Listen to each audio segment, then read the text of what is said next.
Hello everyone, my name is Jack Murphy, and this is the 5th video in my dividend income series where I talk about the dividend payments I've gotten from my Charles Schwab account. Every month since March I've been doing this. The goal for this video is to go over how my account performed in July, what dividend payments I got in July, what new positions I added, because I added 4 new positions, which is a lot for my account, almost doubling it. And then I'm also going to go over what stocks are going to pay me next month. So let's get into it right away. Firstly, I'm just going to go over how my account did this month, because it actually did so well. At July 1st, the total gains for my account was looking about like negative $40, which wasn't that bad, because the market when I started the account was kind of in a little bit of a decline. So I obviously wasn't going to be having huge profits right away. I was just trying to build up my positions. But this month I went up about $91 in gains, which is a good amount for this size account. So now my total gains is like $51. So let me know how you guys did in the comments. I think most people's accounts did well, but I want to hear how you guys did. So if you went up a good amount, give a thumbs up in the comments. Hit a thumbs up on the video. If you did bad, just don't tell anyone, all right? You don't got to tell anyone. So let's go over my dividend payments. The first 2 were on July 15th, and my first payment was from Realty Income, ticker symbol O. I got 69 cents. It's the monthly payer. You get that every month. We all love Realty Income, so cool first stock. My second stock that I got paid from on July 15th was Main Street Capital. Got 43 cents. Another good one. Brought my July 15th income to over $1, so that's cool. Let's just get straight to the third. The third stock I got paid from was Prospect Capital. This was on July 20th, and I got 61 cents. This is another monthly real estate REIT. A little riskier than Realty Income, but it has a good dividend payment. I think around 10%. I'll put it on screen, the exact percent. But it's done okay for me. It's down a little bit, but that dividend yield is pretty good. So I'm just holding it for now, and yeah, I'm happy about that. My fourth and final dividend payment for July was from SPHD, which is a high yield dividend S&P 500 ETF. I got 57 cents. It's another monthly ETF, so you get payments monthly. It's down a little bit in my account, but hopefully long term it will hold its value. The total dividend income I got in July was about $2.30. The total received income I got in 2022 has been about $12.98. The estimated remaining income I'm going to get in the year 2022 is about $25.61. And the total 12-month dividend income I'll get, as if I don't put any more money in my account and let it sit for a year, is $59.52. But because I add weekly, that number will grow and grow. Maybe we'll hit 100 soon. Before I go over how much I bought of each of my positions in my account during July, I'm going to go over the 4 new stocks I added.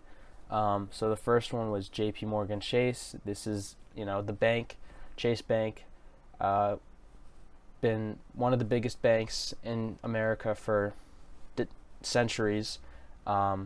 Personally, I have Chase Bank account, so I thought it was a good to be in my portfolio, because it's always good to buy stocks of companies you use.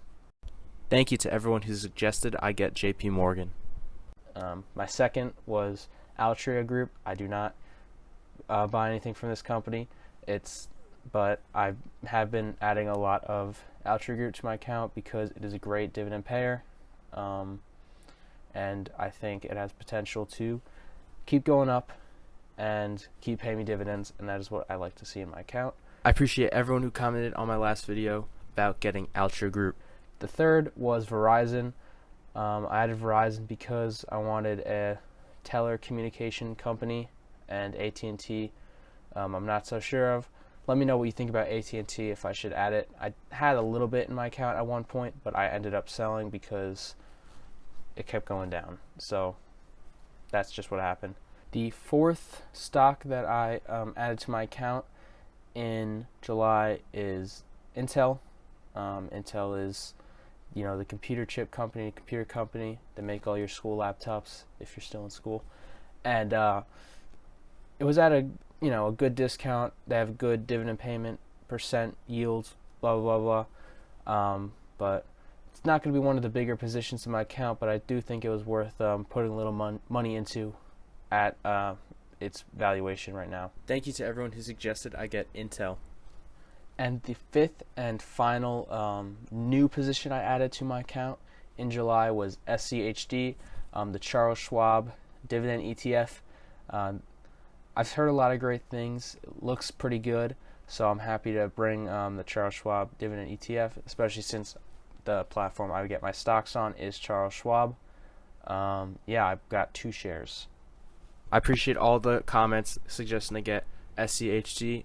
I really think it's a great ETF. During the month of July, I added to about 9 positions in my account, about $205 total over the course of 4 weeks.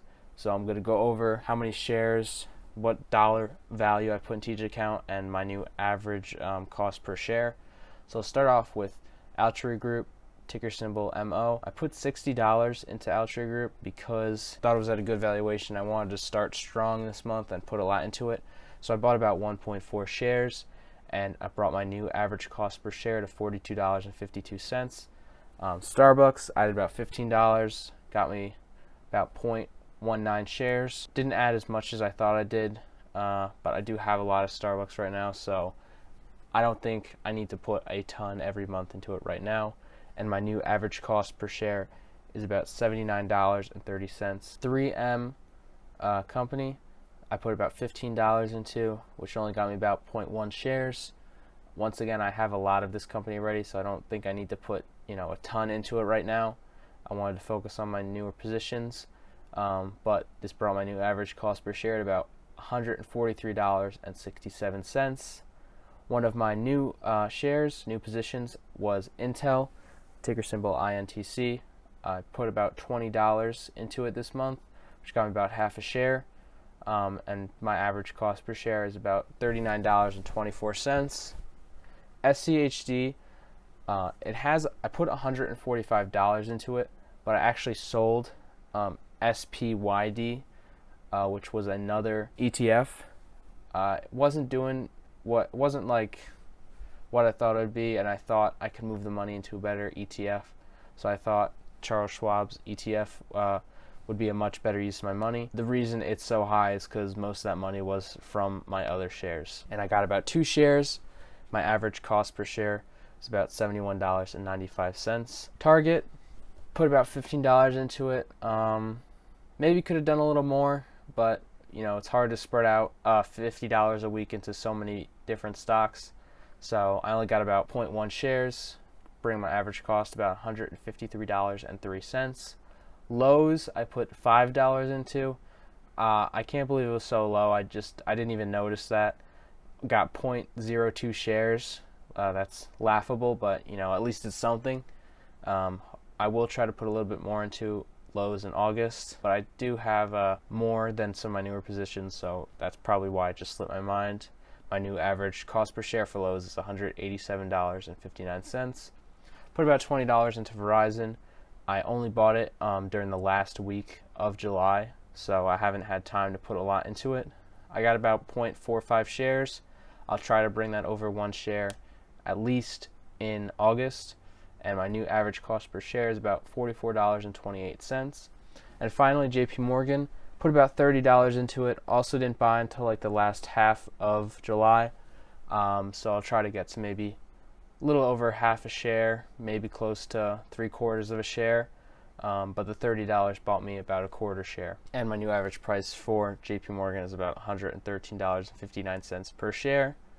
Total cash added, not including what I got from selling my SPYD. Total cash added $205. As of right now, it looks like I'm going to get 7 dividend payments in August, about $4. Dividend tracker is great for seeing when you're getting paid, but the numbers are a little off, so I think it's closer to $4. But let's go over the companies. I'll get first from Lowe's, about 42 cents. Main Street Capital, going to give me my monthly payment, about 38 cents. Realty Income, we all love to see it, the king of monthly payments, 66 cents. Prospect Capital, looks like it's going to be around 73 cents. Starbucks, about $1.40. SPHD, about 54 cents. And Verizon, about 29 cents. 7 dividend payments.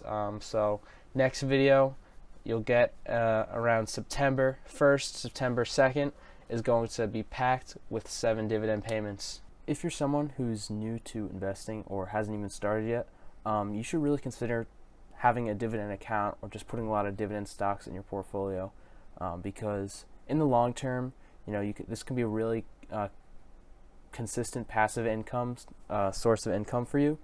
So if you want to retire early or just have extra help paying your bills, a dividend income is really helpful. And all you have to do is just put a little bit of money every week or every month, as much as you can, and it'll really snowball into a lot, not that many years in the future. Obviously, 30 years is a lot, but in the long term, that won't feel that long. So it's definitely worth starting a dividend account. Those are the final words for this video. If you're still watching, thank you so much. There's a dividend playlist on the screen. That's just all of these videos in one spot if you want to watch all of them. If not, have a great day. Hope to see you soon.